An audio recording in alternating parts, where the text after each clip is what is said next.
Señoras y señores, gracias por la invitación a este 6º Congreso de Economía Regional, las Reformas Estructurales, organizado por la Fundación Club de la Libertad. La historia de los cambios estructurales en El Salvador entre 1989 y 2007 muestra lo que un país puede hacer cuando los gobiernos tienen claros los objetivos de nación y lo que pasa cuando se pierde el rumbo y la corrupción irrumpe en el Estado, como sucedió entre 2008 y 2014, y cómo se frena el progreso, como ocurrió entre 2014 y 2019, cuando el sector público se tomó como un botín político y el sector político se desconectó totalmente con la realidad. En 1989, El Salvador estaba en guerra, su infraestructura destruida, torres eléctricas en el suelo, carreteras en estado deplorable, los mejores puentes dinamitados, con una inflación asfixiante, la economía desquiciada y había un fuerte retroceso social. En 1989, los salvadoreños tenían 4 anhelos: lograr la paz, rescatar la economía, iniciar un proceso de reducción de la pobreza y restablecer la institucionalidad. Los expertos dijeron que era imposible lograr la paz y que era imposible que la economía se recuperara en menos de 50 años. Se equivocaron. En el campo político se logró la paz y fortaleció el sistema democrático. Se consiguió la independencia de los 3 órganos del Estado y que prevaleciera el Estado de Derecho enmarcado por un sistema de libertades. En el área institucional, dados los acuerdos de paz, se modificaron o crearon nuevas instituciones, proceso que podría denominarse como la fundación de una nueva república. Se crearon la Academia Nacional de Seguridad Pública, la Policía Nacional Civil, Procuraduría de los Derechos Humanos, Organismo de Inteligencia del Estado, Tribunal Supremo Electoral, Ministerio del Medio Ambiente y Recursos Naturales, Defensoría del Consumidor, y se transformó la Fiscalía General de la República. Sin embargo, en 1989, la economía salvadoreña carecía de libertad. El país no era sujeto de crédito y no venía la inversión extranjera. Ante esto, se realizaron ajustes estructurales para abrir la economía y reducir la injerencia estatal en las actividades productivas. Se reprivatizaron el comercio externo y las instituciones financieras. Se detuvo la reforma agraria y hubo entregas masivas de títulos de propiedad. Se eliminaron los controles de precios, se redujeron o eliminaron impuestos onerosos, se modernizó el sector público y se reemplazó el sistema de pensiones de reparto por uno de capitalización individual. Los avances socioeconómicos e institucionales merecieron el reconocimiento internacional y la obtención de altas calificaciones, como estar entre los países más libres del mundo y con grado de inversión. En este contexto, en junio de 1999, el expresidente Francisco Flores resaltaba: debemos eliminar la posibilidad que un mandatario o gobierno devalúe arbitrariamente la moneda. Debemos fijar un ancla segura que imposibilite manipulaciones cambiarias para evitar que se puedan dar devaluaciones arbitrarias, el más cruel atropello contra el ahorro y el patrimonio de los salvadoreños.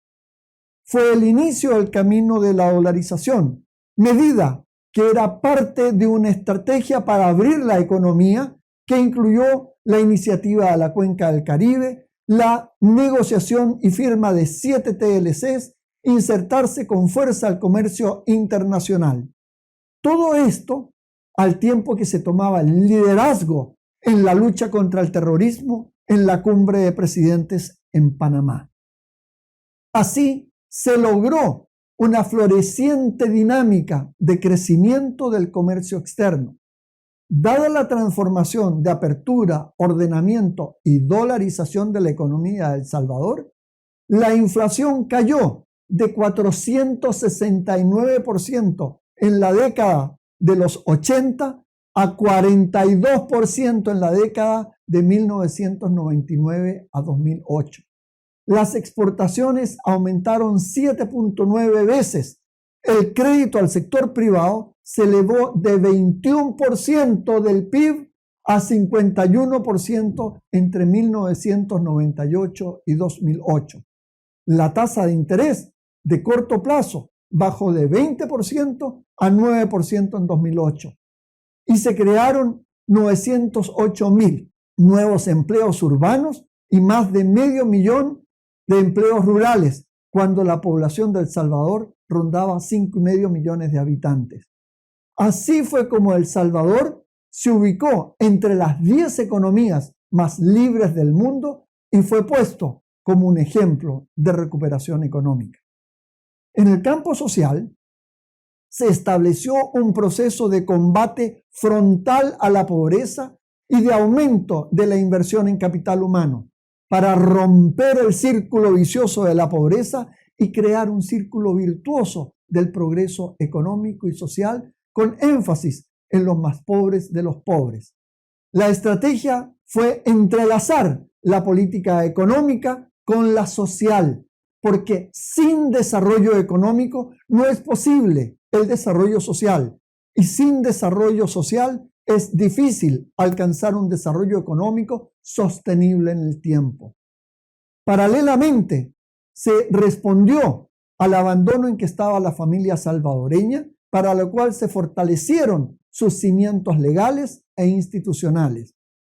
También hubo grandes transformaciones en educación y salud, con nuevos programas de atención directa. Entre ellos destacan aumento en 40% del presupuesto social, que fue distinguido a través del programa Educando con la Comunidad, que recibió el Premio Mundial de Excelencia por el Banco Mundial. El analfabetismo se redujo de 32% a 13.9% entre 1989 y 2008. La vacunación infantil abarcó el 95% de la niñez. Se redujo significativamente la mortalidad infantil y la materna, y se erradicaron la poliomielitis, el sarampión y el tétano neonatal. También se enfrentó el problema habitacional. Se creó el Fondo Nacional de Vivienda Popular con subsidios focalizados que permitieron entrega masiva de títulos de propiedad urbana y de lotes de terrenos. Se construyeron 1.620.000 viviendas, cuando los hogares aumentaron en 340.000.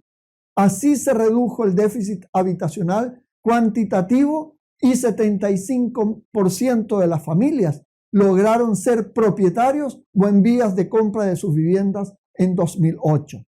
Se aumentó la cobertura del servicio de agua potable 35 puntos porcentuales y los servicios de electricidad en 40 puntos. Emergió una clase media con capacidad adquisitiva de 122.000 teléfonos que había en 1989, se llegó a 8.7 millones en 2009 y el número de vehículos se elevó de 97.000 a 690.000 en estos años. Se redujo la pobreza como nunca antes en la historia de El Salvador. En 1989, 2 de cada 3 familias vivían en pobreza y en 2006, 1/3 pasó a ser familias de ingresos medios porque encontraron empleo, adquirieron una casa propia y sus hijos tuvieron la oportunidad de estudiar. Esto ubicó a El Salvador como el país que más redujo la brecha entre ricos y pobres y ponerse en el segundo lugar en Latinoamérica. El expresidente Alfredo Cristiani dijo en mayo de 2010, gobernar es tomar decisiones correctas. Gobernar significa señalar el rumbo y destino hacia donde marchamos como nación, aunque ante todo es generar confianza y encontrar puntos en común para avanzar. No todo salió como se planificó, pero se avanzó, aunque sin desconocer que hubo críticas a muchas de estas medidas. Antes era más fácil realizar los cambios. Los políticos dominaban el escenario. Ahora es más difícil. Los políticos están desprestigiados y la percepción pública es que no responden a las demandas de la población. Ahora hay una sociedad civil activa que presiona y los medios digitales dan espacio a una crítica despiadada, incluso propalando noticias falsas que explotan la ira y frustración que tiene la sociedad porque las demandas sociales y la inequidad son crecientes. Son tiempos difíciles, la gran incógnita. ¿Qué hacer para responder a estas demandas y reducir la frustración social? ¿Hacerlo bien o no hacerlo? Esa es la cuestión. La respuesta está pendiente.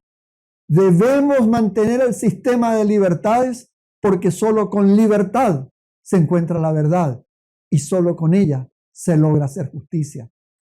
Sin olvidar que el bienestar del ser humano y la satisfacción de sus necesidades deben ser la razón y fin de las políticas públicas. Solo así encontraremos las respuestas correctas. Muchas gracias.